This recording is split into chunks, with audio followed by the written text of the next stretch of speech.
Good morning, this is Chris. And Brian reading the Society News. Society News for Friday 13th of October. Tuesday. The Dolphins are swimming this Tuesday 17th of October in Ryde at the waterside pool. The pool is closed to the public whilst the group swims.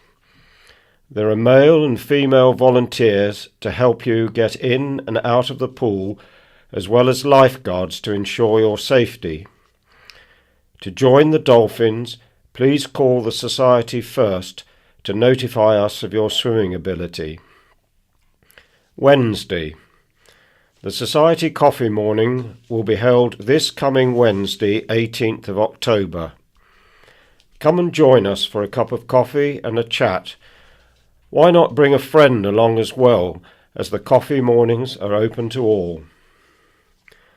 Thursday. The Knitters and Natterers will be meeting at Millbrook House this Thursday, 19th of October, from 10:30 a.m. till 2 p.m. Knitting is not compulsory, but there is a help for knitting of all levels if you wish, along with coffee and a chat, and readers that will entertain you in the afternoon. Please note, transport may be available to some of the groups, but please call the Society first on 522205. Friday. Dress for Less, the Society's boutique dress agency, is moving. All are invited to join us at the official opening on Friday 20th of October, 6 p.m. till 8 p.m. The new shop is just across the road from the old premises at 114 St James's Street. Enjoy a glass of bubbly and free entry into a draw to win a £50 Dress for Less gift voucher. Any other news? The bowling group will be meeting at LA Bowl in Ryde on Wednesday the 1st of November at 2 p.m. The cost is £3.95, which includes shoe hire. All are welcome. Please note there is no transport for this group. We are now taking orders for large print calendars and diaries for 2018. If you placed an order last year, then a new order form will be on its way to you.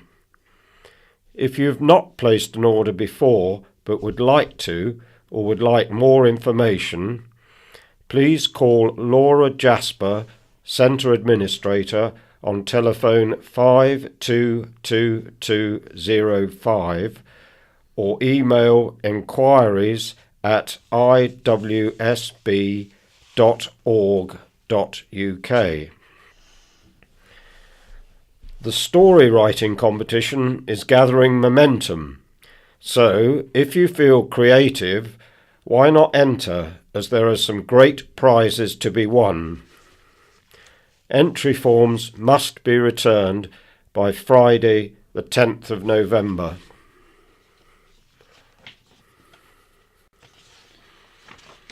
And now for scaffolding news. Island Roads have informed us that there will be no update this week. Therefore, this is a repeat of the information we were given last week. We apologise for any inconvenience. Please find below a list of known footway obstructions for works including scaffolding or hoarding. We are unable to include end dates, as many are extended on a week-by-week basis. Also included are tables and chairs permits that have been issued in the past week. The Bay area. Current scaffolds: Lloyds Bank, Regent Street, Shanklin; Carlton Hotel, Esplanade, Sandown; Shanklin Theatre, Prospect Road, Shanklin. New scaffolding is due up on the 9th of October at 9 Eastcliff Road, Shanklin, and on the 10th of October at the Cooperative Funeral Care, 76 Regent Street, Shanklin. Cowes area. Current scaffolds. Development site Castle Street, East Cowes. Moira House, Sunhill, Cowes. 3 Bell Cottages, Medina Road, Cowes. Pelham House, 9 Bath Road, Cowes. Current hoardings 272 to 283 Arctic Road, Cowes. 93 High Street, Cowes. And the Newport area. Current scaffolds: Newport Court, West Street, Newport. 2 Chapel Street, Newport. 38 Key Street, Newport. 34 Caesars Road, Newport. 21 Chapel Street, Newport, in the car park. 18 Lugley Street, Newport. And the Cooperative Funeral Care, 61 St James's Street, and also on Trafalgar Road, Newport. New scaffolding is due up on the 10th of October at 20 Holyrood Street, Newport. The Ryde area. Current scaffolds: St Mary's Church, Ryde, along St Mary's Passage. Oasis Dental Practice, 9 Melville Street, Ryde. 2 West Street, Ryde. The Yar Bridge, 99 New Road, Brading. Little Bramley, Rope Walk, Seaview. LP's Cafe, Stanfield House, Circular Road, Seaview. 18 Nelson Street, Ryde. And the Chocolate Apothecary, 7 Esplanade, Ryde. New scaffolding is due up on the 10th of October at 10 East Street, Ryde. West Wight area. Current scaffolds: Cornerways, the Broadway, Totland. Mulberries, High Street, Yarmouth. And the Ventnor area. Current scaffolds: 47 Moorview, God's Hill. Cliff View, Hamborough Road, Ventnor. And numbers 4, 5 and 6 Dudley Road, Ventnor.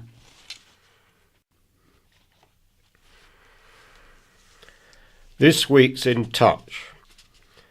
Poker and rugby, the blind way. How do you compete in a poker tournament when you can't read the cards? Visually impaired competitive player Steve Iglesias shows us how. After losing all or partial vision, many people struggle to get back into sport. The Warriors Inclusive Rugby Club in the West Midlands has devised a game called Hugby, which tries to cater for all levels of vision and, as the name suggests, involves holding or hugging your opponent instead of tackling. Reporter Dave Williams went along to find out more about it.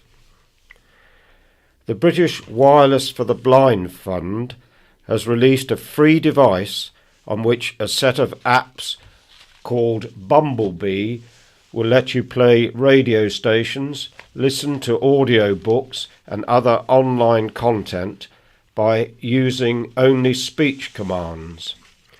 Margaret Granger from the fund tells us who is most likely to want to use Bumblebee. The RNIB have a similar product called RNIB in Your Pocket, and there is also a commercially assailable device called Synaptic, which offers similar functions. And in addition to the society news, and may be important, Isle of Wight Council is switching banks. If you ever make the following types of payments to the council, for example, online banking transfers, faster payments online, telephone banking payments, over-the-counter payments and standing orders, you will need to use the following details from now on. The account name, is the Isle of Wight Council receipts account. The sort code is 308012 and the account number is 14867 Make your life easier. Why not set up a direct debit? If you make regular payments of the same amount to the council, save time, do it online here. The website for this is www.iwight, which is wight.com/payments. So this is if you pay the council by direct debit, this will automatically be transferred. You don't need to do anything. So just a reminder, if you do pay the council by direct debit, this will automatically be transferred. You don't need to do anything. Isle of Wight County Press, Friday, October the 13th, 2017. Left to die at side of the road. A cyclist was left for dead on the side of the road in a hit and run on the Downs Road. Rosie Quelch, 51, told the county press how she watched the car that ploughed into her speed away as she lay dazed in the road with fractured ribs, a punctured lung and a broken shoulder blade. She said, "The driver didn't know if I was dead or alive. They just left me at the side of the road. I feel really disappointed someone could just do something like that. It felt really inhuman." Rosie, a network manager at the Isle of Wight College, was cycling to work on September the 22nd when she was hit from behind by a car near to the junction with Newport Shoot near Newchurch at around 7 a.m. She said, "The car came up behind me and instead of going around me, it decided to go straight through me. I remember lying on the road with my head near the back of the car and it didn't stop, it just sped away. I was lucky I was wearing my helmet and my glasses." Rosie said she fell onto the road where she could easily have been hit by another vehicle. She said, "I slid onto the grass, but there are several gaps in my memory, so I think I lost consciousness a few times. I felt really spaced out.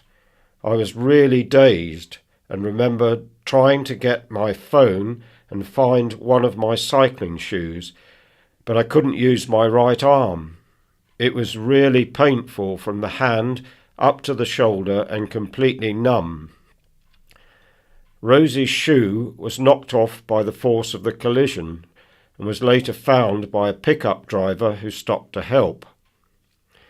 Rosie of Duxmoor Farm, Down End, was taken to St Mary's Hospital where scans revealed the extent of her injuries. She remained in hospital for 2 days.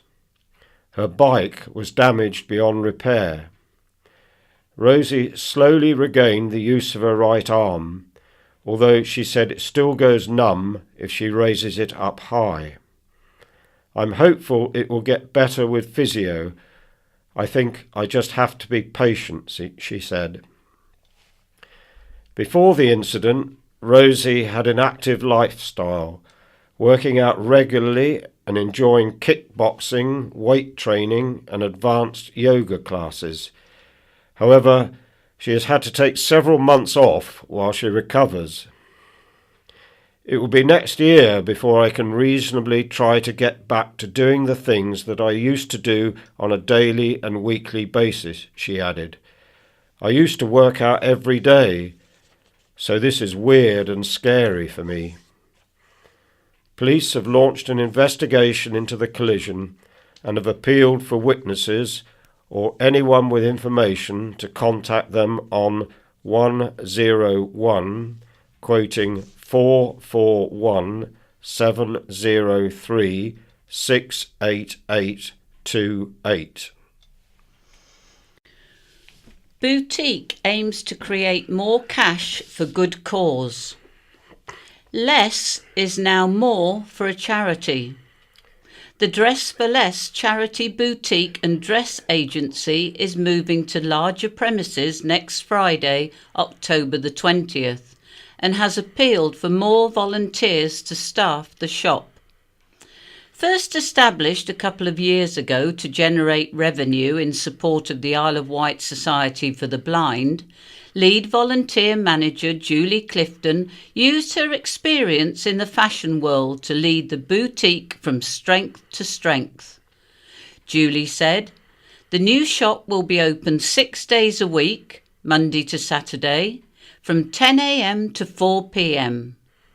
We are planning to increase our profits for the society and will be accepting donated stock as well as our upmarket 50/50 ladies fashion, where half the sale price goes to the owner.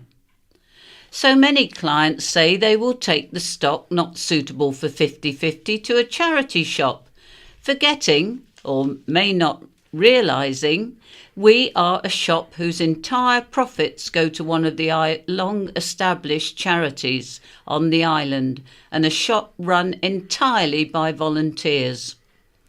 We do need more help with these bigger premises and hope people will pop in and have a chat about giving us just 3 hours a week of their time.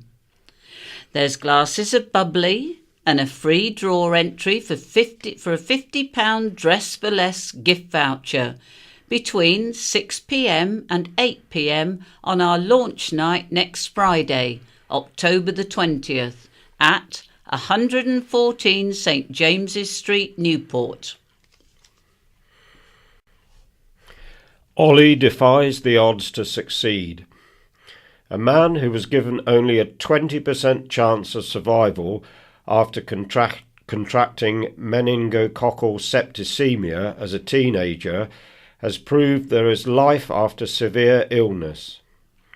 Ollie Janes defied the odds when he was 17 and his life hung in the balance during a week-long fight for his life in Southampton General Hospital. Since then, Ollie has survived a second near-death experience when he was stabbed during an unprovoked attack in France.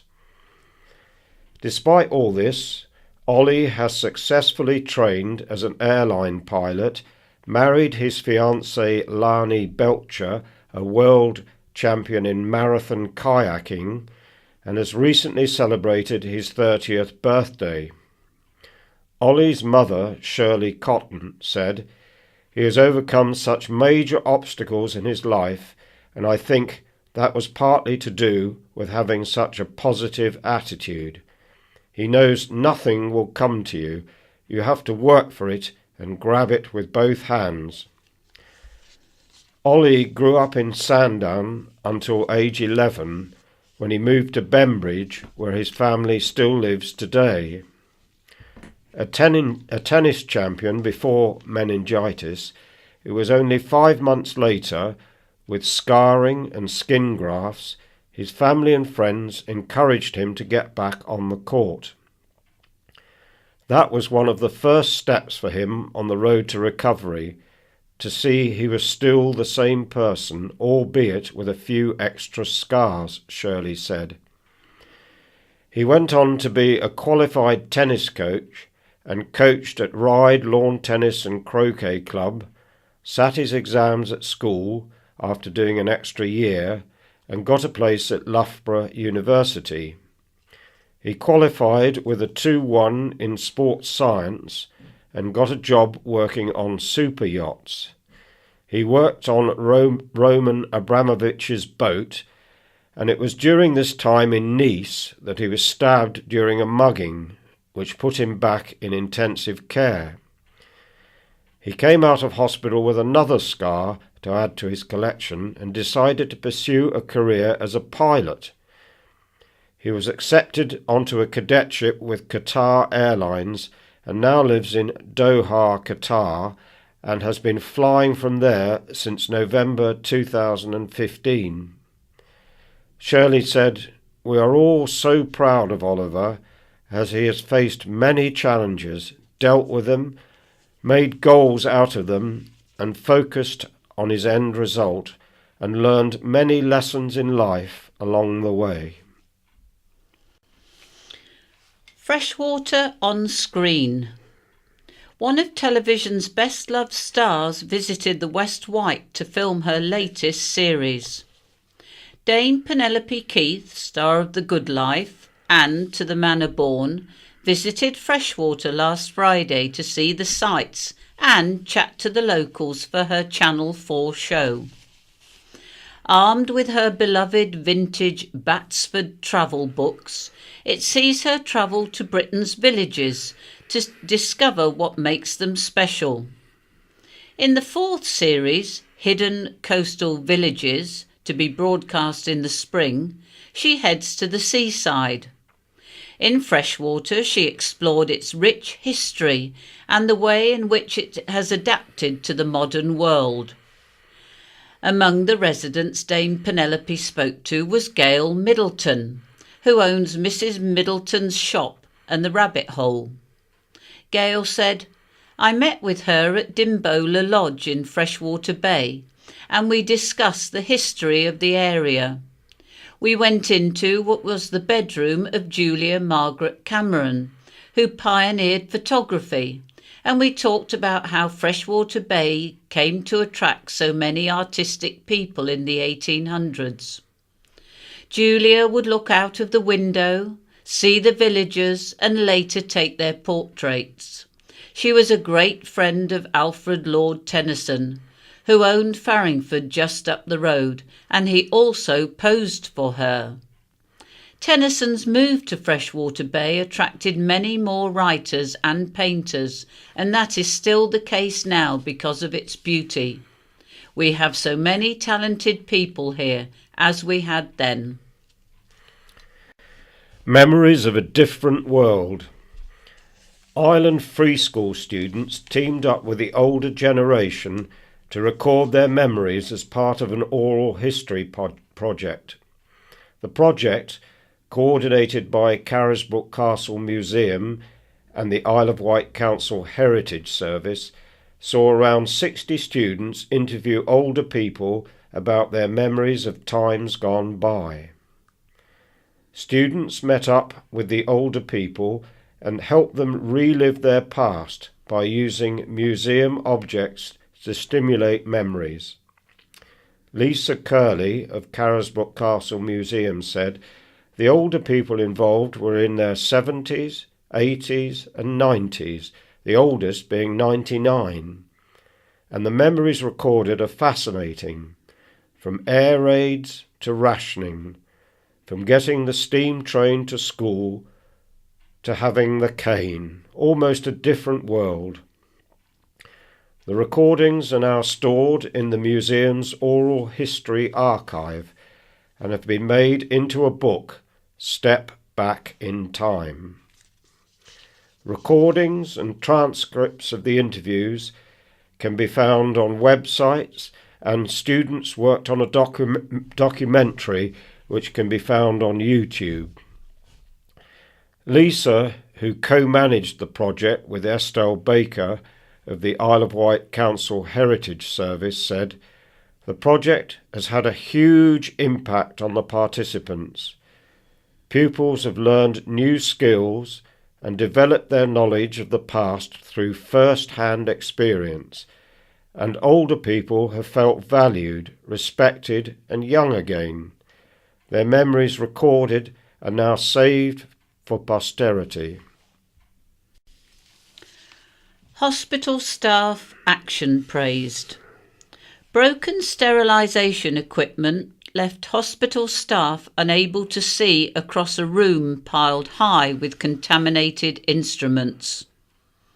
The Hospital Sterilisation and Disinfection Unit faced a crisis after 2 boilers broke down and they were without the steam required to clean instruments with specialist machinery. With exceptionally low staff numbers due to annual leave, sickness and sick day working, operations were at risk of being cancelled, but the team went above and beyond to manage the situation. Bosses praised the staff at last week's board meeting and said they worked long hours to make sure surgeries ran smoothly and everything was cleaned appropriately. An NHS Trust spokesman said all staff worked in all areas. Everyone was hands-on to ensure the workload got through.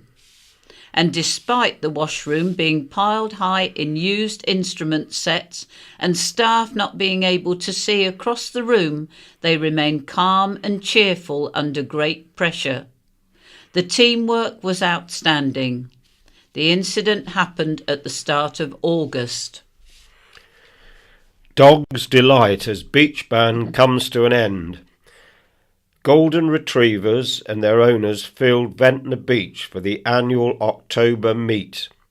The annual event happens on the first Sunday of October to celebrate the return of dogs to the beach after the summer ban, which runs until the end of September. Many dogs bounded up and down the beach and paddled in the surf. One of the puppies to attend was Sandy Hartley's Magnus, who was a descendant of Archie, who was the first golden retriever to start the beach event.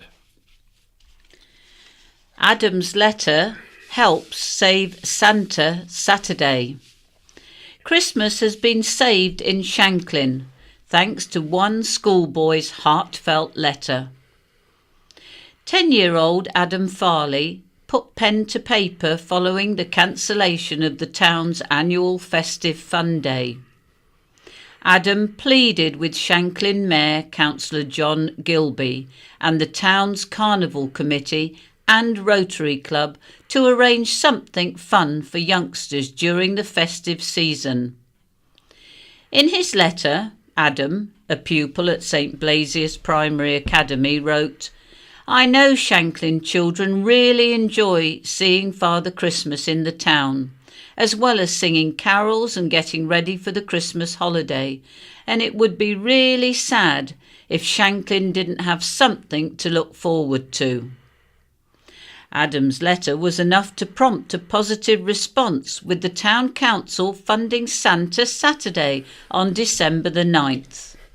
Councillor Gilby said, "Adam's letter got us thinking what we could do with Christmas only weeks away. I've already contacted the Isle of Wight Council to see if we could have free parking for Santa Saturday, as well as arranging for Christmas trees and lighting and a carol concert at the Crab Inn." Shanklin Carnival Committee Chairman and Town Councillor Denise Larner added, "We are committed to Santa Saturday, which will have Father Christmas, face painting and other fun events for local children." Helicopter joins search after gold ring stolen. A police helicopter tracked a suspect on Saturday after a £1,000 gold ring was snatched from a Ryde jeweller's shop. The helicopter joined the search for a middle-aged man after a woman assistant at Island Jewellers in the High Street was threatened, and a man made off with the solid 9-carat gold gentleman's ring. Police were called to the recently opened shop soon after 10:30 a.m. An armed response team and several police units, including the helicopter, were involved. The shop was briefly closed while officers took a statement from the staff member, who was shocked but not injured. A man, Christopher Richards, 36, of no fixed address, was later arrested close to the town's All Saints Church and was questioned by police. The ring was recovered and police will be studying the shop's CCTV footage. Mr. Richards appeared before the Isle of Wight Magistrates Court on Monday, but did not enter a formal plea to the charge of theft. Mr. Richards was formally remanded in custody and the case was adjourned to October the 17th. Twins run to thank NICU. 12 years after leaving the neonatal intensive care unit at St Mary's Hospital, twins Jacob and Noah Patey are taking part in the Junior Great South Run to raise money for the NICU. Keen athletes, the twins were born 1 month premature and spent 3 weeks in the NICU in 2005. They will be competing in the 2.5 kilometre run on October the 21st, alongside thousands of other young runners. Proud dad Sam Patey said it was really hard leaving them there each day. 12 years ago seems like a distant memory, and we are glad that it's all over. Luckily, they have not had any problems since, and we are hoping they can provide inspiration for parents who have premature babies.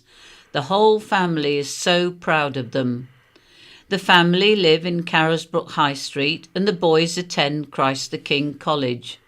You can sponsor the twins by visiting www.tinyurl.com/Patey-twins or by texting JNPA50 and an amount to 70070. Bat hospital couple recognised for work. An island couple have won a National Bat Conservation Award in recognition of their 2 decades of commitment. Donna and Graham Street, who run the Isle of Wight Bat Hospital in Sandown, were awarded the Pete Guest Award for their dedication through the years to bat care and rehabilitation. The husband and wife team were also recognised for their education and engagement activities.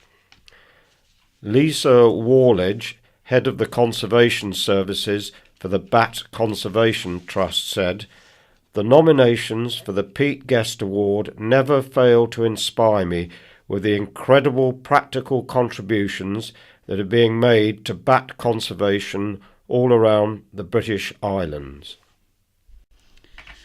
Postcode lottery winners celebrate. The lucky family that scooped £90,000 on the People's Postcode Lottery have spoken of their delight. Knighton neighbours Rachel Stafford landed £30,000, while her stepfather, Geoffrey Burnett, who lives with Rachel's mum Rosemary next door, scooped £60,000 thanks to playing with 2 tickets. The winning postcode in Allotment Road, PO38TDU, was announced on Saturday. Geoffrey, 68, was in the Merchant Navy before retiring 8 years ago. We're going to bank half and then treat ourselves to some bits and bobs that we'd have otherwise had to save for. We're going to upgrade the car, do a bit of work on the house, and give some to my daughter who lives up in Edinburgh, he said. Rachel, 43, signed up to play after Geoffrey had received a couple of £20 wins. She said, "I'd been thinking about signing up, and when Geoffrey told me he'd had a few wins, I thought there was no reason not to give it a shot. I knew if I didn't win, it was still giving money to charity. My brother is getting married in Cambodia next year, so this will cover the flights there, and we might do a family cruise in the next couple of years too." Rachel and her husband Gary run a souvenir and gift shop, Xanadu, in Ventnor. Last year, 112 people who lived in a Newport postcode shared a £3 million prize pot, with one lucky person scooping more than £600,000. Veterans meet. A former soldier recovering from post-traumatic stress disorder has launched the island's first breakfast club for ex-servicemen and women. Roger Lyness, 43, who served in the Royal Electrical and Mechanical Engineers, and his partner Amanda Lewis of Hamilton Road, Binstead, launch the Isle of Wight Armed Forces and Veterans Breakfast Club at Aspire Ryde on Sunday. Roger, who returned to the island 6 years ago with hope of a career as an engineering teacher, is living with the complex PTSD and suffers from chronic back pain following a spinal injury. The pain has left him out of work and struggling to live on benefits, which led to them losing their home. Roger, who witnessed one of his comrades being shot by a sniper in Northern Ireland, found it a struggle to cope to the point he had felt suicidal. But thanks to the Veterans Outreach Service, VOS, in Portsmouth, combat stress and Amanda's full-time care, he is now, with Amanda, giving talks to people living with PTSD living on the island. Amanda, a volunteer with the VOS and nurse of 23 years, believes had there been a breakfast club on the island earlier, it would have helped Roger and her. The aim will be to bring veterans together, to sit down and eat together each week, having banter and camaraderie again, she explained. Hopefully it will bring veterans out of isolation and unite spouses and partners too. In time, we aim to hold further get-togethers and community functions. Bringing like-minded families together, we hope to build a community network and friendships, to be there for one another for the bad times faced when trying to cope on Civvy Street. The couple have set up an Isle of Wight Forces community page on Facebook and want to open a drop-in cafe for veterans and families. The Royal British Legion is running a pop-in service to support families at Age UK Isle of Wight for a 6-month trial starting today, Friday. And the bride wore red and white. An island musician returned to her roots for a magical medieval wedding. Nina Plapp, winner of the 2016 BBC's Journey of a Lifetime Award, given annually by the Royal Geographic Society in partnership with BBC Radio 4, married fellow musician George Bone last month. The 33-year-old from St Helens was accompanied up St Helens Causeway to the Dover by Dante Ferrara, a minstrel who played the hurdy-gurdy. Nina wore a striking red dress for the ceremony and was accompanied by a rainbow of bridesmaids. On the Dover, George and Nina, who met in a London jazz club, played their own music on melodica and cello. They were then sailed round the harbour to the church ruins on St Helens seafront for the reception. Family and friends joined the couple from across the world, flying in from America, Abu Dhabi, Hong Kong and Spain. Nina changed into a white medieval dress for the evening, handmade by so-and-so Ride. Nina said, "I couldn't think of anywhere more magical than St Helens. I was so lucky to grow up there, and there's no place I'd rather have got married. When my husband visited, he fell in love with the Causeway too. Music has always been a big part of our relationship. We are moving to Spain next week, where we will be working on a musical." As previously reported, Nina borrowed her great-auntie Bebe's 130-year-old cello, Cuthbert and trekked from Romania to India last year. She recorded her adventures for a Radio 4 feature, A Cello in the Desert. Preserving our heritage. Part of the island's industrial heritage is to be conserved using Heritage Lottery Fund and Vestas Technology cash. A total of £63,800 will be spent by the Island 2000 Trust conserving and enhancing the historic cement kilns at Dodna, known as the Mummy's Caves, and improving the adjacent nature reserve at Dodna Creek. Next year, staff from Vestas will also be giving their time to work on the project at the former West Medina Mills next to Vestas.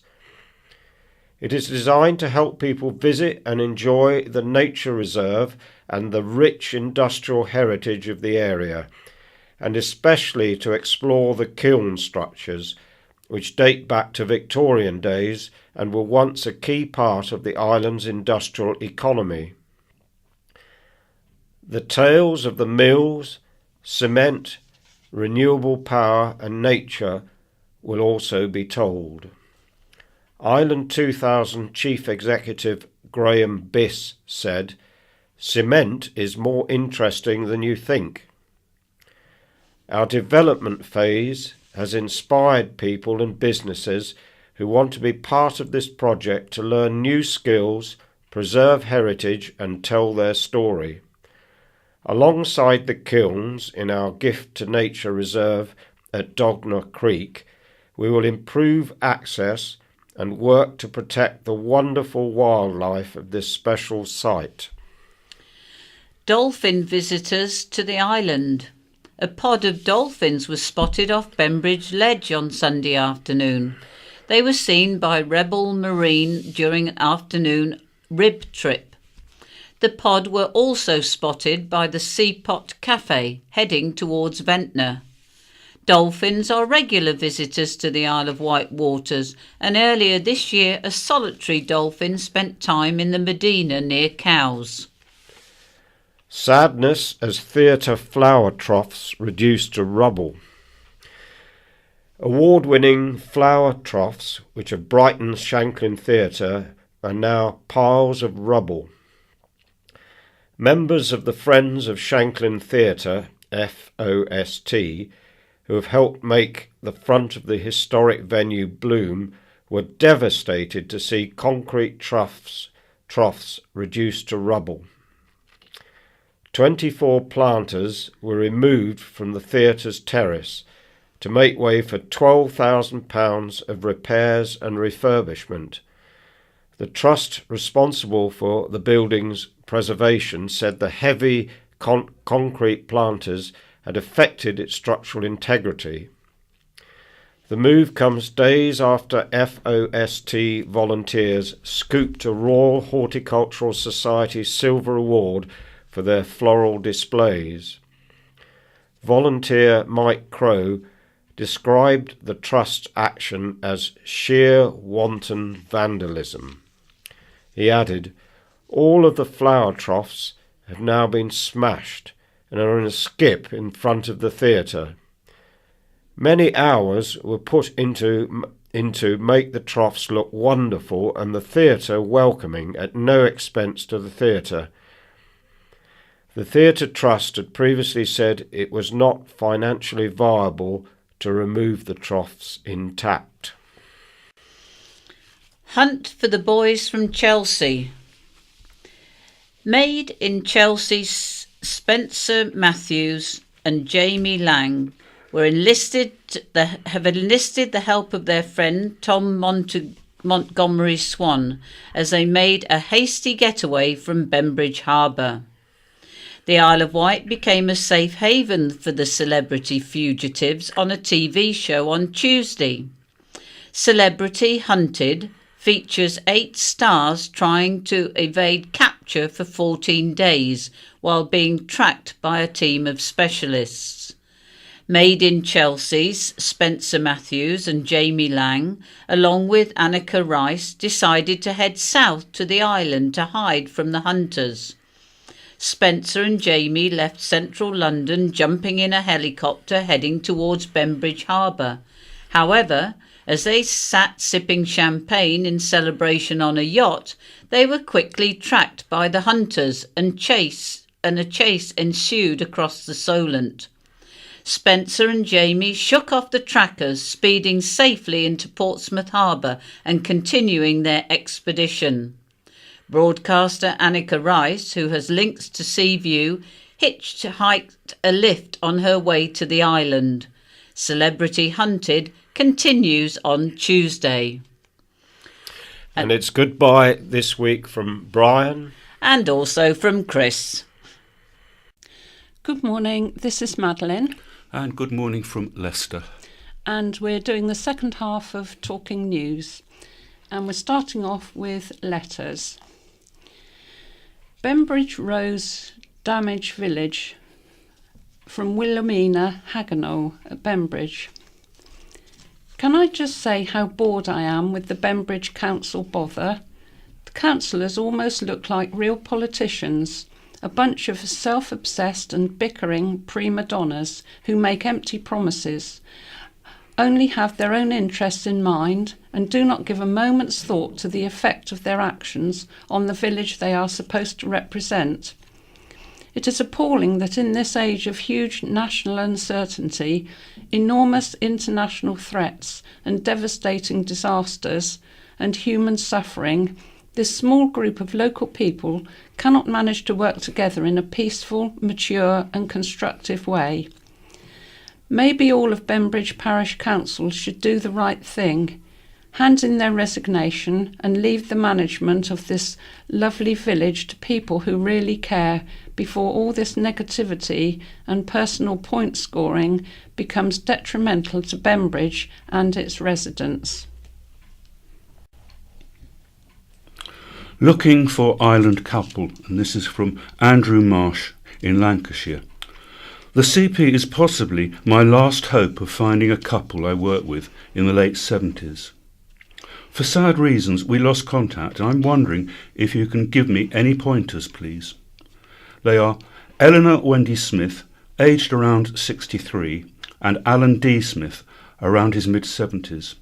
They had twin girls who will now be between 30 and 35, and they're called Sarah and Alison. I know from the phone book they lived in Seaview up to 2015, but the trail grows cold at that point. These truly were the heroes of Cowleys, and this is from Dave Clinch, Ron McCrossan and Richard Sepek from London. Last week, we old friends from our days back in the early 1980s, teaching in the physical education department at Forest Hill School in Lewisham, met up. We met annually in Ventnor, where one of our number has a home. Last Tuesday, 4 of us were out for a ride from Ventnor around to Shanklin and Newport. On the return to Ventnor on Cowleys Hill, one of our group had a serious fall from his bike. There was no other vehicle or person involved. We would like to thank all the NHS services, including the first responder Ian, the paramedics and the helicopter emergency team from Lyon Solent, who all demonstrated a calm and firm professionalism in what was a very difficult situation. Furthermore, members of the public showed tremendous kindness in staying with and helping to comfort our injured friend, liaising with the emergency services and directing traffic. Huge thanks, therefore, to John, Dominic, Mahi from the Red Chili restaurant and the woman who directed traffic. All involved just showed how decent human beings can be. John, our friend, is recovering in the Neuro ICU at Southampton General Hospital. His family were informed soon after his accident. McDonalds not the right solution, and this is from Helen Osborne in Newport. In my position as chair of Isle of Wight Older Voices Circles, I am writing to express my concerns over the temporary public toilet facilities in Newport town centre. Due to a problem with the sewers, the facilities at Newport bus station in South Street have been closed and the facilities at McDonalds have been offered as an alternative. Although it's appreciated this measure must be taken, the people I represent are not at all happy with the suggested facilities. We feel that McDonald's restaurant is difficult to navigate with walking aids and shopping carts that our generation often have. The area is often very busy with small children running around, buggies blocking the walkways, and a high level of noise. It is also somewhat of an alien environment for us. We would not normally frequent the eatery, and it can be quite a daunting place. It also leaves us feeling somewhat embarrassed, as it is quite clear to other patrons we're only there to use the bathroom facilities. Having to walk down to McDonald's has caused issues for many people with regards to changing bus services, with some people missing services and being forced to wait long periods of time for another one. What we would like is for the points raised to be taken in consideration by the Town Council and for a date on which we can expect the usual facilities to be reopened. Also, is it possible for an arrangement to be made with alternative facilities that are much more user-friendly for the older generation? For example, in the bus station itself. I'm sure readers will agree the well-being of the island's older residents is of utmost importance. Modern parable of being liked or respected, and this is from Terry Hack in Brystone. In a little utopian island called Uctopia near Europa dwelt a Messiah called Jeremiah Cornebus, a much-loved, kindly man with friendly, twinkling eyes and a warm smile, who cared for the halt, the lame, and the poor, and such was his compassion, he loved even the perfectly able, feckless, who laboured never and hung from the nation's teat. He was much saddened by their despair and promised the multitudes many great things. He pledged to pay for their education, to clear many of their debts, past and present, a house for everybody, and very nearly fresh fish for their cats every Wednesday. He knew not nor cared from whence the shekels would come, but the temple money-lenders, who knew a thing or two about money, performed their sums and ordained that when Jeremiah so spake, the air was filled with flying pork. The multitudes listened to them not, and returned to the comfort of the Messiah's sunny promises. Thus was he always revered as a good man, even when no shekels materialised and little came to pass. Ruling this fair land was Queen May, a sombre, unsmiling woman who lied not. Verily, the honest leader whom multitudes had craved since time began. Knowing that shekels were few, she would not deliver unfulfillable promises. At this, the multitudes drew back and muttered darkly in low, menacing voices. All wondered why she chose not to make them happy, and all decided that she was nasty and cared not for them, and chose Jeremiah. Lo, she was reviled as a bad woman for all time, and much calamity befell her. Thus was formed the politician's cardinal commandment: lie, and thou shalt be anointed. What a quandary any tongue-in-cheek parable, like the above, poses for honest, aspiring MPs of any party who intend to go through Parliament telling the truth. Perhaps we shouldn't be so hard on politicians who lie. Perhaps the ignoramus voters drive them to it. Thankfully, the Isle of Wight electorate generally doesn't seem to be taken in by all this shameless mendacity and blind hypocrisy. Oh dear, what can the matter be? And dear is spelt with two E's, like the animal, and this is from Angela Hewitt, East Cowes. The very fact, admitted by the Isle of Wight Deer Conservation Group, that deer have to be controlled speaks for itself. Indeed, it's a contradiction in terms. Quite clearly, this little group knows deer can cause irreparable damage to our island's precious, special, unique ecology. Why, I ask, would they want to do that? My only answer is sport. Why, I ask, is there an Isle of Wight Deer Conservation Group anyway? Conservation of what, dear? You can't conserve something that does not exist, unless they have been brought in. If they're here, as this little group claims, what evidence have they that they swam here? How will they be controlled and by who? The island's ecology is what makes us so different and special compared to the mainland. Deer introduction would have as devastating effect upon our ecology as would the introduction of the grey squirrel upon our red squirrel. We have one of the largest enclaves of dormice in the UK, which tend to ground nest in the winter.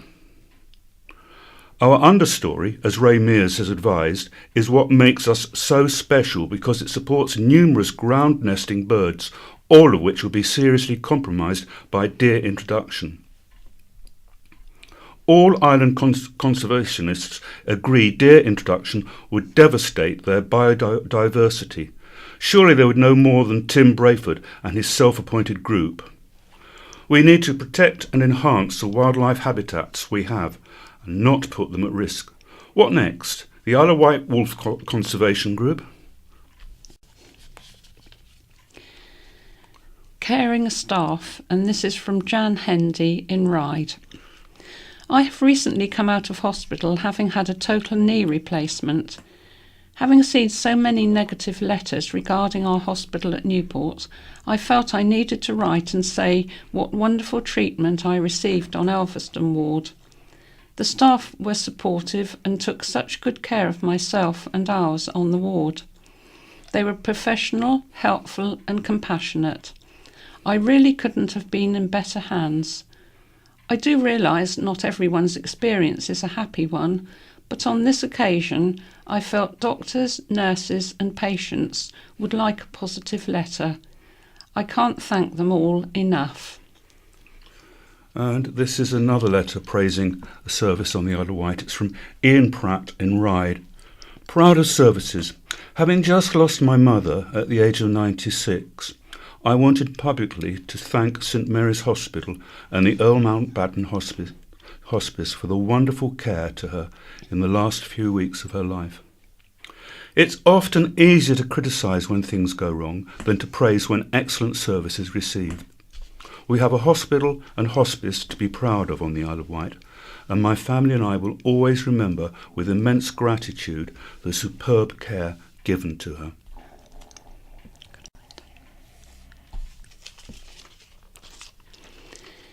What happened to poor Bear? From Linda Wrigglesworth at Rill in Denbighshire. For 2 years I have been trying to get information regarding a baby wallaby that was at the Seaview Wildlife Encounter prior to its enclosure. We visited in September 2015 and had a wonderful day there, but I was so upset by poor wallaby Bear, who was poorly and looked so pathetic holding on to his keeper's hand to stop her leaving him on his own. The place closed down a few weeks after we had left. Can anyone help me? I have tried several times to get info, but I remember him every September, the month we visited. Do any of your readers know or have any information for me? Looking back, 100 years ago, October the 13th, 1917, Newchurch Hostel closed after a successful 5 months training women to work on the island. The hostel had trained 30 girls and women, 15 employed on the island and 15 on the mainland. Mrs. Harcourt reported it was unclear why the Board of Agriculture was closing it and joked perhaps the hostel has been doing its job too well. The debate over lights in Newport continued this week. Captain Durham suggested a number of lights should be used in the district. He added he had to go to a meeting the previous night and accidentally ran into 2 trees and twice into railings before he made it home. He was dismissed by the chairman, who said he should have been carrying a pocket lantern. And 75 years ago, on October the 17th, 1942, a local man won the Distinguished Flying Cross.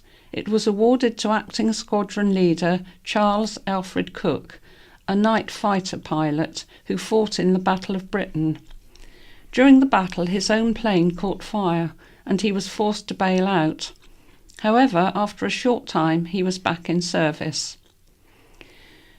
There was an understated opening for the operating theatre at St Mary's Hospital. Members of the public assistance and public health committees attended the informal opening and inspection. A short speech was made by A.J. Guttridge, Vice Chairman of the Assistance Committee, who spoke of the importance of the occasion and the government grant that had made it possible. 50 years ago, October the 21st, 1967. A factory manufacturing refrigeration and air conditioning equipment opened in Sandown. The cost of this project was £300,000, just under 9.5 million in today's money, and was stated to be the largest industrial building on the island to be built as a single unit. Storm force winds of up to 60 miles an hour in the Channel battered the island. Many people spent an uneasy night as the wind uprooted trees, tore off branches and caused havoc in gardens. A tree was blown down across Ashley Road near White's Coast Yard early on the Tuesday morning, and the road was blocked for 5 hours. And 25 years ago, on October the 16th, 1992, Nurse Susan Tyne showed extreme bravery when she dived into stormy seas to save a yachtsman who had washed overboard during a race at the Cowsweek Regatta. A Portsmouth inquest heard 2 competitors had been killed in the race, despite the best efforts of Nurse Tyne to rescue one of them. Work started to remove Ventnor's fire-ravaged pier. Island civil engineering contractor Graham Attrell won the contract to do the work. Working on removing the pier head was dependent on tides, but was expected to begin the following March. And finally, 10 years ago, October the 12th, 2007, the Isle of Wight Festival and Bestival were shortlisted for a clutch of honours in the 2007 UK Festival Awards. Both were up for Best Festival in their respective size categories, Best Line-Up and Best Family Festival. The Isle of Wight Festival would go on to win Best Major Festival, and Bestival won the Best Medium-Sized Festival. It was announced Waitrose would lead the multi-million-pound regeneration of East Cowes. Up to 180 jobs were created by the arrival of the 20,000 square foot supermarket. This was part of the first phase of East Cowes project, which was to create a new town centre containing the food store, health facilities, offices, shops, 200 new homes and 300 car parking spaces. Phase 2 and 3 aimed to solidify East Cowes as a visitor's destination.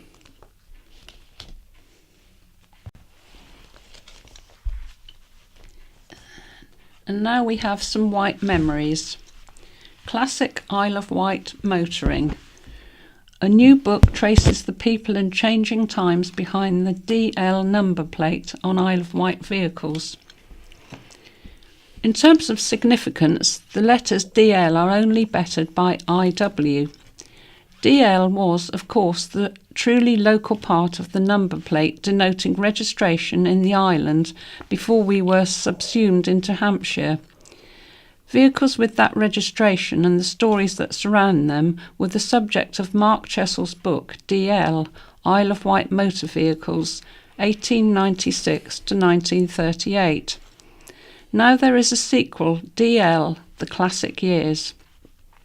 It is not just a book about the machines, but the men and women who drove them and the changes in society of which the motors were such a prominent part. The sequel covers the 40s, 50s and 60s, when car, bus, lorry and motorcycle sales were still dominated by British manufacturers, a period when 23,000 new vehicles hit the road. Transport was disrupted in the war years, with many buses requisitioned by the Army and the Home Guard, Dad's Army style, took to a Bert's Brewery dray. DDL 607 is a tractor survivor. Brought new in 1943 by Mr. Thomas for his island farm, the Fordson has worked continuously since and is now owned by Colin Thomas. The book also details changes in our traffic management. Witness the odd sight of the Bedford OB bus, EDL 640, pulling out of Pyle Street in Newport the wrong way. Horsepower replacing horsepower is evidenced by GDL 722, pictured in the 1950s alongside Wooden Jolliffe's horse-drawn wagon. Wind the clock right forward to the late 1960s and we have TDL 728 and the Frog Eye Sprite, owned by the island's own Jason King, looky-likey of the day, photographer David Wight, proving real style can never go out of fashion. DL, The Classic Years, costs £24.95 and is available in the County Press shop, where the author will be signing copies on Saturday, November the 4th, between 10 a.m. and 1 p.m. Classic motoring experiences and your photographs are always welcomed by our editorial assistant, Sue Pink, at the County Press, Brannan House, 123 Pyle Street, Newport. This is a column by Rebecca Roncoroni, My View, and the heading is Normal Feelings Aren't Mental Illness. Mental health has been in the news recently, with child and adolescent services being highlighted due to the paucity of resources. Recently, the Youth Trust sent out the results of a survey they had carried out over 2,500 young people aged 11 to 24. The same results were reported in local national media. ITV News reported on October an alarming number of people on the Isle of Wight experience high levels of loneliness, bullying and anxiety, according to the new research of the Isle of Wight Youth Trust. The independent charity collected views from more than 2,500 children and young people and found 82% of 7 to 11-year-olds felt lonely at school, while 64% of 11 to 24-year-olds felt useless at home. This was then linked by all reporting to a lack of suitable mental health services on the Isle of Wight.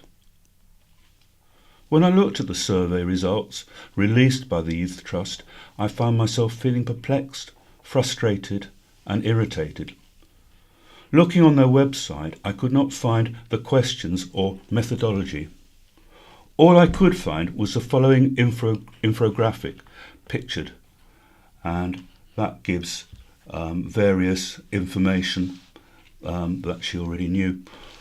The ones picked out by the media gave the right numbers but not the context. 82% of 7 to 11-year-olds felt lonely at school sounds far more dramatic within the past week or month. The same context is missing from the ITV headline, while 64% of 11 to 24-year-olds felt useless at home, missed off in the past week or month. Is it not totally normal for all human beings to experience these feelings on a regular basis? 82% of children between the ages of 7 and 11 experiencing feelings of loneliness at school in any given week or month is surely the norm.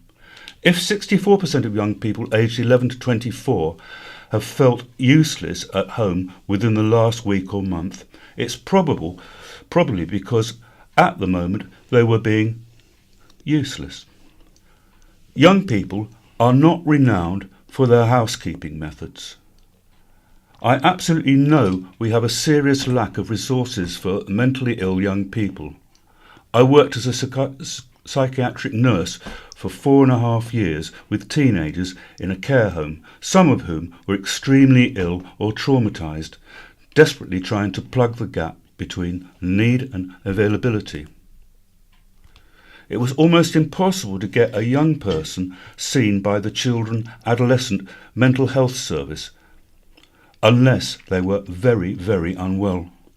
The service was so under-resourced it was reduced to firefighting, dealing with only the most ill, knowing that there were young people waiting to see them who were deteriorating. The services are being cut further while demand is rising, and I really do think we need to take a good hard look at what is being described and diagnosed as mental illness and what is normal, painful part of ordinary life. Did you know that at one point we on the island had the highest prescription rates in the UK for Ritalin, a drug used to treat ADHD and associated disorders? This is a heavy-duty treatment for a condition that has no medical test, that is a collection of behaviours usually described by the parent. Did you know that many of the same behaviours could be ascribed to attachment disorder, post-traumatic stress disorders, or be a red flag signalling that all is not well in the child's life? Children and young people are not so good at vocalising what's going on, so their behaviour tends to be elué. Sorry, I read that wrong.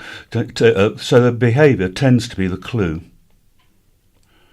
That stressed, agitated, frustrated children could well be revealed a lot of what is going on at home in their head.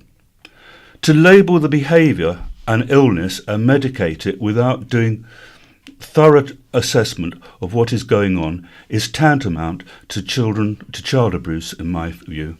And yet the system does not allow the resources for such depth assessments, and so the child is labelled and medicated, sometimes by paediatricians rather than by a specialist in child psychology, psychiatry and other issues, are pushed way ahead into the future for that young person. When I look at the infographic by the Isle of Wight Youth Trust, I worry. I worry it is saying feelings of loneliness are mental illness. They're not usually. Neither transient feelings of uselessness, fear and anxiety. All of these are normal human emotions, are as much a part of life as joy and happiness. Life is a bittersweet experience and large chunks of tedium thrown in. Instead of labelling normal emotions and feelings as a mental health problem, we must support our young people and help them build resilience. We are in real danger of diagnostic creep, whereby normality is pathologised, and in the meantime, seriously ill young people are put on a waiting list. And another part of my view, and this is from Malcolm Mime. Queen Victoria would not be amused. In February 2011, the Parliamentary Voting System and Constituencies Act 2011 was passed, with part of that act making it law for the number of MPs to be reduced. The Boundary Commission for England was set the task to redraw the boundaries and reduce the number of MPs for England from 533 to 501.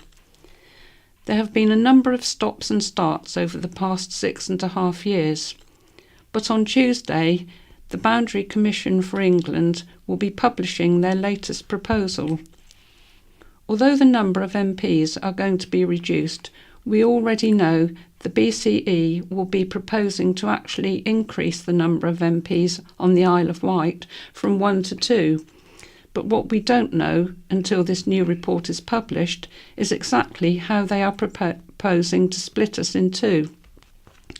The BCE's initial proposal, which was published in September 2016, named the constituencies Isle of Wight West and Isle of Wight East, but the dividing line on that proposal isn't down the centre of the island as one might expect, but zigzags all over the place, bizarrely encompassing the likes of East Cowes, Whippingham, Osborne and part of Wootton Bridge into Wight West.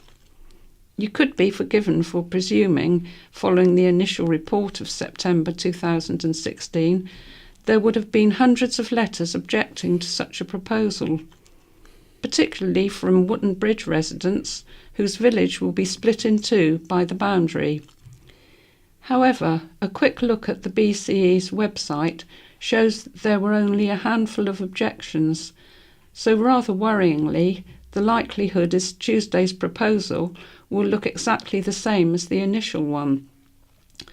I can only presume people are blissfully unaware consultation has been taking place, but if Tuesday's report doesn't right the obvious wrongs, then Wootton Bridge and East Cowes really could end up in West Wight forever. The good news is, all is not lost, as there is one final round of consultancy before the final proposal is handed back to Parliament next year. If the latest proposal shows no change from the previous one, then I call on you all to let the BCE know your thoughts. You can do this by visiting Boundary Commission for England.independent.gov.uk. Did all those who attended the 1969 Isle of Wight Festival at Woodside really believe they were watching Dylan in the West Wight? No. Would Queen Victoria have found any amusement from being told Osborne House is in the West Wight? No. It does make you wonder who came up with this ridiculous initial proposal that will potentially split communities. Oh, it was Andrew Turner and the Isle of Wight Council. Where were you on the night of the 1987 Great Storm? And this is behind the news by Megan Baines. And there are various photographs, one of Shanklin Pier smashed to pieces, a huge tree across the road, devastation on the beach at Shanklin, a roof that's collapsed, and trees falling on cars. On the evening of October the 15th, 1987, the island went to sleep reassured by weather forecaster Michael Fish that no hurricane was on the way. That evening, the worst storm hit the south-east England for 3 centuries and caused record damage and killed 19 people. Emergency calls began flooding the Isle of Wight switchboard at 2:30 a.m, with County Hall staff being drafted in at 6 a.m. to help coordinate efforts. Scarcely any part of the island escaped the hurricane, and Shanklin Pier was virtually blown away. The theatre lay under water, and the amusement arcade blown down, and the beach was littered with several tons of debris from the shattered 1,200-foot structure. A Blackgun couple also faced a huge repair bill after the roof was ripped off of their hotel, the White House. Rare specimens at the Ventnor Botanic Garden were devastated, and 100 trees were felled or ripped from the ground by the 100-mile-per-hour winds. The Isle of Wight Zoo, Sandown, faced a heartbreaking loss after a llama-like Guancarco, I think, and her male baby had to be put down after they were badly injured when part of their compound wall crashed down on top of them. More than 20 schools on the island were closed as a result of damage, with 5 remaining shut the following Monday. County Press News features editor Richard Wright, who was on duty that night, said, "On the night of the great storm, it was possible to lean in the wind at a crazy angle without falling over. Such was the wind's consistent strength. The morning after the night before was a real hangover. The island's landscape had been transformed overnight, and the news stories ran and ran as people picked up the pieces." So moving on to some of the events that are taking place. New Church Drama Group are presenting Anybody for Murder. It's a thrilling comedy by Brian Clements and Dennis Spooner, writers of The Avengers and The Professionals. And this is taking place in New Church Community Hall on Thursday the 26th, Friday the 27th and Saturday the 28th of October at 7:30 and Sunday the 29th of October at 2:30. And the tickets cost £7 per person and are available by phoning 01983 868 699. Harps at the Ready. A 4th annual festival tugs at the island harp strings very soon.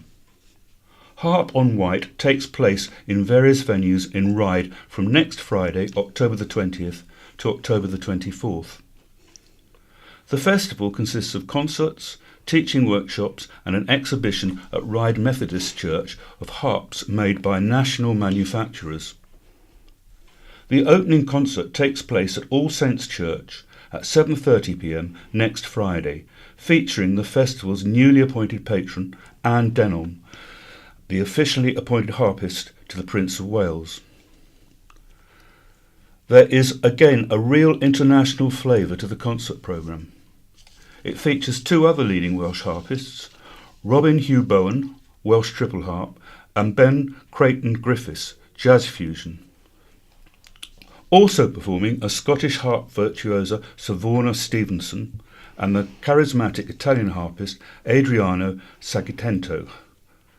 The popular Saturday afternoon concert at All Saints for leading young international harpists features Niola Cortuna from Spain and Nicolette Chin from Singapore. Apologies for some of the pronunciations there. The results of the festival's innovative composition competitions will also be announced at this event.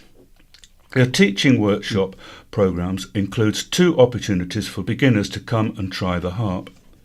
Festival organisers say they are delighted to join forces this year with the Isle of Wight Symphony Orchestra for the orchestra's first concert of the season to be included in the festival programme. The performance on November the 18th is entitled From Russia with Love and will include the Concerto for Harp and Orchestra, Opus 74 by Glier. The soloist will be the outstanding young harpist Oliver Wass. More details can be obtained at the telephone number 730 930. A story of ageing gangsters will be told by the Apollo Players in their latest production. In Going Straight by Richard Harris, the audience is introduced to Mickey, who was an East End gang leader, and Ray, his right-hand man. Now in his 60s, Mickey has given up the gangster life and is living in a luxurious Spanish villa with his second wife, Francine, and hasn't seen Ray for 2 years. When Ray is invited to stay, his wife Brenda is apprehensive, and when Polly, a Channel 4 journalist, arrives to interview the men, new suspicions arise. Going Straight starts as a comedy, but as events spiral out of control, it develops into a thriller. The play will be on from next Friday, October the 20th, to Saturday, October the 28th, except the Sunday and Monday, and this is at the Apollo Theatre in Pyle Street, Newport. And tickets on sale today for Top Comedian. Comedian Jason Manford is bringing his Muddle Class show to the Isle of Wight next year. He will take the stage at Shanklin Theatre on December the 12th, 2018. Tickets go on sale at 10 a.m. today, that's Friday. The star added 27 dates to his UK tour following a surge in demand. Jason said, "I'm really chuffed to be adding so many shows in so many different places.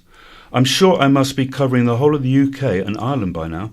It's going to be a great laugh, and I can't wait to get back to some cracking venues, especially when we see how it flies in some of the country's best arenas.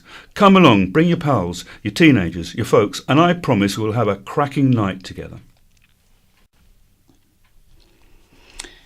And Wight Harmony are celebrating 40 years of singing, and this will take place on Friday the 20th of October at the Medina Theatre in Newport, starting at 7:30, and starring Company B, a quartet, the Unity Stompers Jazz Band, Wight Harmony Male Chorus, Wight Satin Female Chorus, Cinnamon Quartet and Keynote Quartet.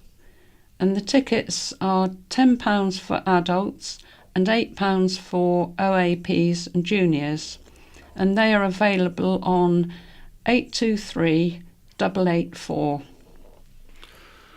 What a life, and that's all one word. Friday the 27th of October, 7:30pm start, £12.50 a ticket. And it's a one-woman play about Kathleen Ferrier. Kathleen Ferrier was one of Britain's phenomenal women of the 20th century. What a Life tells her story from her debut as a singer in 1940, her meteoric rise and her tragic death in 1953. What a Life is the first stage dramatisation of Ferrier's life, evoking the spirit of the war and the post-war years. And the box office telephone number is 01983 822 490. And Jazz at the Apollo. Newport Jazz Club presents the Graham Hewitt Jazz Band, and this will take place on Sunday the 22nd of October between 3 and 5:30pm. And the ticket price is £11, £5 for students, and these can be obtained on either 730601 or 523879, and on the door if available. Victorian worthies who visited the Isle of Wight. The Shoestring Players will be performing a production of Julia Margaret Cameron and the Freshwater Circle at Dimbola Museum and Galleries, Freshwater Bay, next Friday, October the 20th at 7:30pm. The one-hour performance is part of the festival created by Key Arts and Friends in partnership with Dimbola. The players paint a kaleidoscopic picture in poetry, prose, letters, drama and song of the Victorian worthies entertained at Julia Margaret Cameron's saloon parties at Dimbola Lodge. Admittance to the Out of the Shadows, Casting New Light on Julia Margaret Cameron exhibition after the show is included in the ticket price, and the phone number for details is 756 814. And that's all we have time for today, so it's goodbye from Madeline. And goodbye from Leicester. This is the BBC. This is In Touch, the magazine programme for people like me who are blind or partially sighted. I'm Peter Wight. Thanks for downloading this week's edition. Good evening. Tonight we've got a complete studio full and we're going to need them all. We'll be talking about books and newspapers, apparently available with one word from you, a form of rugby designed for blind people to play, and there's already a bit of a card school going on here. So who's going to deal? This isn't the proper way to do it if you're actually running a proper tournament, but Margaret Granger, as you're here... Yes, I'll deal. OK, give them a shuffle first. Right. OK. OK. If you start to deal, what we're really trying to establish here is how you play tournament poker if you're blind, but the rules won't allow you to use a braille pack of cards. So, everyone, we've had our cards dealt to us. I can't find mine, but never mind. Okay. There they are, good. So, we've had 3 cards dealt here, and we will be playing this game and talking to Stephen and Daniel about how they play this game together a little later on. So, hold your cards for a moment, guys, and Stephen will be explaining how you do this in a few minutes. But first, time was when the British Wireless for the Blind Fund was literally what it said on the tin. It provided free radios for blind people, and indeed it still does. But technology has moved on and they've moved with it. And their latest scheme is one which they hope will allow people to access a range of books, newspapers, radio stations and other audio material using just a tablet, a tap of your finger and a voice command. Well, Margaret Granger is here from the fund. Just explain a bit more about what this scheme involves. Well, Bumblebee is a specially developed suite of apps designed to bring the world of audio to visually impaired people.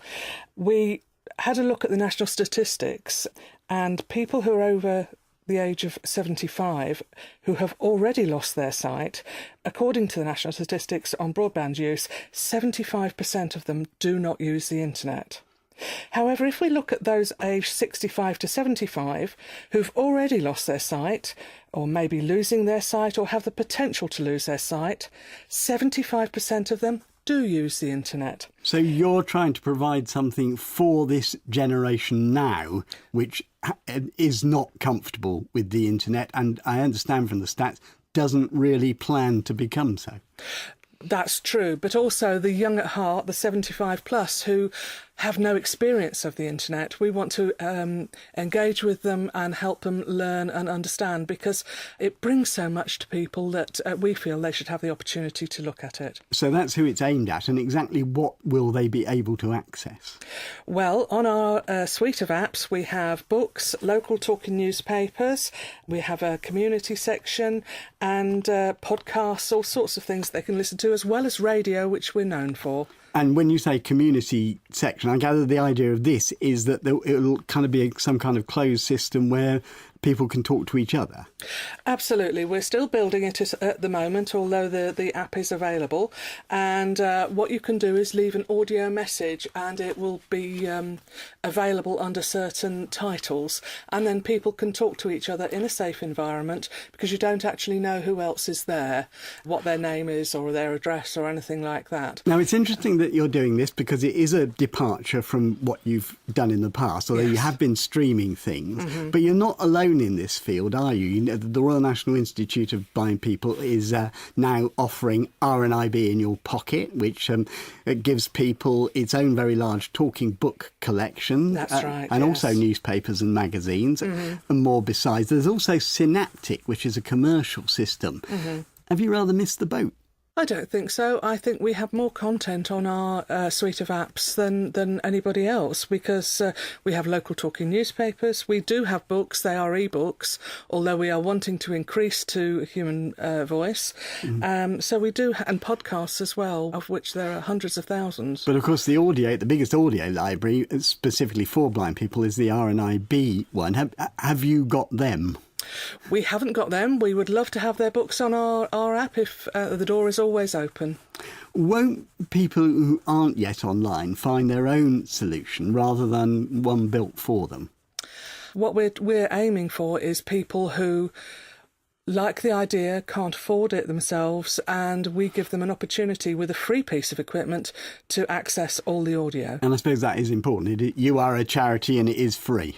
Absolutely. We help the people who are most in need. Right. Let me bring in David Williams. He's here to tell us about this new form of rugby for blind people. But David, you're also an independent trainer on assistive technology.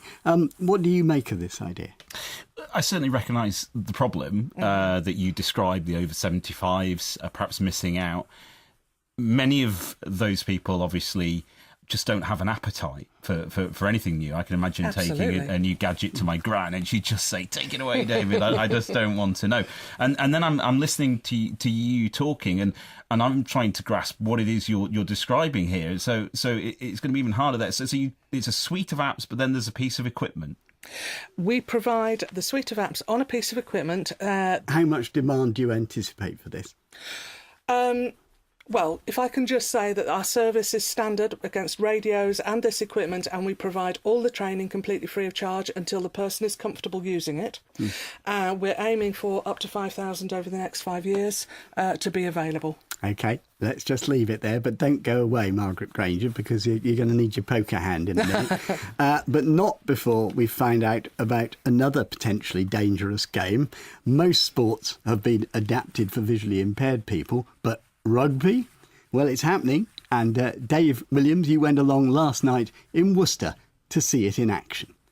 I'm standing in the corner of the pitch at the Worcester Warriors Rugby Club, and I'm with a group of blind and visually impaired players who are just engaged in a warm-up exercise for a VI version of rugby known as Hugby. Whoa. OK, so you've got Colin, you know, through cricket. Yep. Millie, you know, through cricket.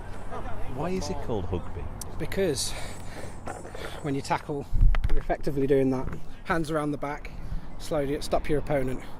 OK. Rather than grabbing them by the waist or taking them down. Okay. You've also got a communication with. So that's a standard rugby ball size. Yep. And then there are bells inside it? They are, yeah, little bells. Now, you said it was high vis. Yeah, so it's fluorescent. It's got a stripe of blue on it, but it's mostly fluorescent with black markings. We started off with the green colour, which was great until the ball hit the floor. And then we started looking at this yellow ball, and then that was it, and it sort of stuck, really. Simon Northcott is the disability lead with Worcester Warriors Rugby Club. Simon has set up Hugby training sessions in Wolverhampton, Telford and Worcester, attracting players from across the West Midlands. As with other visually impaired sports, players fall into 5 sight categories, with B1 players having the least sight. Stafford had a coach who had 95% sight loss, and she wanted to have an outlet for when her sight goes completely. So we sat down one morning and we talked about how we can devise a game for the visually impaired, and we worked with the local new college at Worcester, and slowly but surely we became the model we're now at, which is a 7-a-side format with an inclusive side where you can have older people playing, younger people playing, and all the way across the B1 to B5 spectrum. Yes, mate. Because it has the ball bearings in it, and also the bow, it's brilliant for when it stops dead on the floor, because the bow still keeps going afterwards. Okay, so we're still going to clap our hands, we're still going to move the ball along the line, alright, and we're going to walk forward as we do so. So what's the purpose of this exercise now? It's to get used to passing the ball backwards but moving ourselves forwards. Right, okay. Because obviously some guys have never played rugby in their lives. So this is a new concept of walking forward or running forward and passing backwards. Worcester Warriors is not the only organisation offering Hugby. The Change Foundation supported an England Hugby tour to New Zealand in July. There's talk of a Six Nations and even a Hugby World Cup. But Simon believes that the Worcester model offers something different. Our model is more, for me, more inclusive. It's to give everyone an opportunity to play it. Rather than turn it into a really competitive game of rugby, what we want to do is allow people to explore rugby and then maybe get signposted to the Change Foundation model.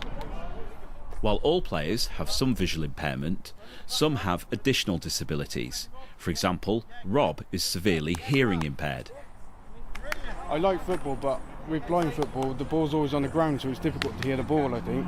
I can only hear if somebody talks really close. So potentially this could be a bit more accessible for you then, if the ball is a little bit more around head height.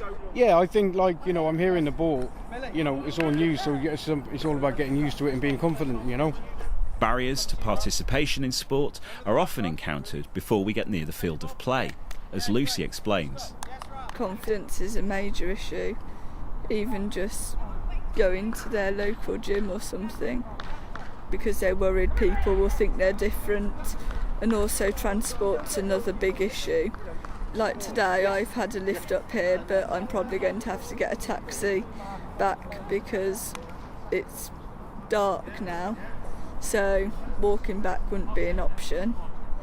I just wouldn't feel safe walking back the quickest way that I know. Millie.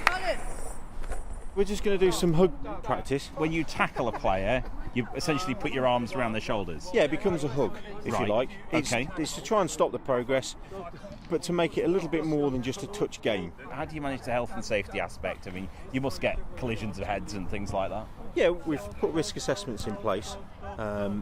We talk to each player to find out what their skill levels are. But ultimately, it's a game, it's a physical game that we can't get around. It will be physical, somebody will get hurt. There's no getting away from that, but what we do need to do is minimise the amount of head knocks.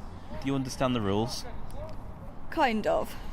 Getting into rugby was tough, but I kind of understand it. Okay. That was Lucy ending Dave Williams' report. And Dave, so did you get a taste for it? Do you think you'd play? I did get a taste for it. I have to admit to feeling a little bit self-conscious hugging strangers in the middle of a field. But on a serious note, I really think this is one to watch. We hear a lot about elite sport, and actually it's what's happening at grassroots that is really interesting. And anything, I think, that gets blind and partially sighted people outdoors and doing something physical, it's got to be a good thing. Dave Williams, thank you very much indeed. Now, Stephen Iglesias prefers his games a little less physical. He's in London for a poker tournament, the 888 Live Festival London tournament, which is all fine, but 2.5 years ago, Stephen lost his sight, and therefore he's had to adapt his method of playing. Stephen, explain what you have to do now. Yeah, hello, awesome to be here. So right now I'm playing poker with my friend Daniel. And the way we play poker now is quite different from everyone else. Daniel is whispering my cards to my ear. And he's also telling every action, what players are doing at the table. And I'm doing all the decisions, and I'm telling Daniel what to do with my chips. Now, there are, of course, tactile cards, and that's where we changed the rules here. You can't use tactile cards. We're saying you can't use only print cards. You've got to use tactile cards because it's in touch. But was that ever an option for you? Like Braille cards? Yes. It's just 3 years ago since I lost my sight, so I haven't learned how to use Braille yet. Right. So you decided you wanted to go on playing because this is quite big money. You can win quite a lot, can't you? Yeah, you can win a lot, but it's more about the game of poker. Like, I love the game. Of course, I love money too, but it's such an awesome game. Like, I love the strategy aspect of the game, so that's why I still play. Well, also with you is Daniel Greeton, and we dealt a hand to three of us at the beginning of the programme. Just show us, Daniel and Steve, show us what you do. No, yeah, like first I look at the cards he's dealt and I whisper to him what his cards are. So go on, then. I look at them and I whisper him. Whisper to him. Right. All right. I suppose it would spoil it if I asked you what you said. I'll do it here though. But like, I whispered to him in Norwegian though. Like he had his cards is Jack 4 offsuit. That's a pretty bad hand, so I would probably just throw it away and wait for another hand. But how do you? It gets more complicated than that. Do you just keep this information in your head, Stephen? Yeah, of course. You have to have a good memory because poker is a lot about reads. You have to know your opponents. And even though I throw away my cards, I still have to pay attention because Daniel is like a commentator. He's telling every action from every seat. He's going from seat 1, seat 2, and he's telling what they're doing. So I have to memorize what they're doing. And Daniel, it's not just about what cards they've got, presumably. It's about it's not. how So tell me the kind of things. I mean, I've got some cards here. Yeah. How am I looking? I am a bit distracted presenting a radio programme, but just explain what's going on. Yeah. Like usually, I'm not allowed to tell like the player's reaction or how they look because I'm not allowed to influence Stephen's decisions. Right. So the only thing I'm allowed to say is what their actual action are. It's like how much they bet and how much chips do they have behind. But doesn't that put you at a real disadvantage, Stephen? Because surely this is so much about body language, isn't it? This and how people are looking and things like that. How do you deal with that? Like before I lost my eyesight, I were only playing online poker. I didn't travel around to play live poker. So for me, it's it's almost still as playing online poker, because I can't see the players. Just like online, I can't see anyone. But I still have to remember like all the batting patterns and like how they're playing each situation. So I can still tell who's a good player or who's a bad player. Of course, there's also a lot of noise in tournaments. There's a lot of stuff going on. So how much of a problem is that? Usually there's no problem. Sometimes there might be a problem, especially if I play with friends back home, because then some of my friends are drunk and like shouting, and then I have to like tell Daniel like 4 times, can you tell my cards again? Can you tell my cards again? I can't hear. But when I play like around the world, there's usually not a problem. Was there a problem about the idea that you would have somebody actually talking to you in the tournaments themselves? I didn't think that they would allow us to do that. But at first we went to the Norwegian Championships, and they said it was completely fine. Like there were other blind players who were playing before me. Visually impaired, not blind, but yeah. Visually impaired, yeah. Right. And they didn't say, hang on, you can't do that because you've got somebody actually giving you information as you play. There's some players who sit at the table and like ask the dealer, why are they allowed to do that? They're like they're like playing together. That can't be right. But the ruling body has allowed it. Yeah, as long as Daniel is like sticking to the rules. And the rules is that I'm doing all the decisions and Daniel can't influence my decisions. And just finally, how good are you? Because there is money to be won here, isn't there? Quite good money. How much have you won? And what's your biggest win? My biggest win so far is actually after I lost my eyesight. I went to Las Vegas now this summer, and I won $25,000. Really? So that's my biggest win. Well, the very best of luck, Stephen and Daniel, and thanks for coming over a day earlier to talk to us. And my thanks too to Margaret Granger and Dave Williams for also becoming temporary card sharks. If you want to comment on or query anything in tonight's programme, you can call our action line for 24 hours afterwards on 0800 044 044. You can email in touch at bbc.co.uk, or you can go to our website and click on Contact Us. That's www.bbc.co.uk/intouch, from where you can also download tonight's podcast. And that's it for today. From me, Peter Wight, producer Lee Kummetat and the team, goodbye.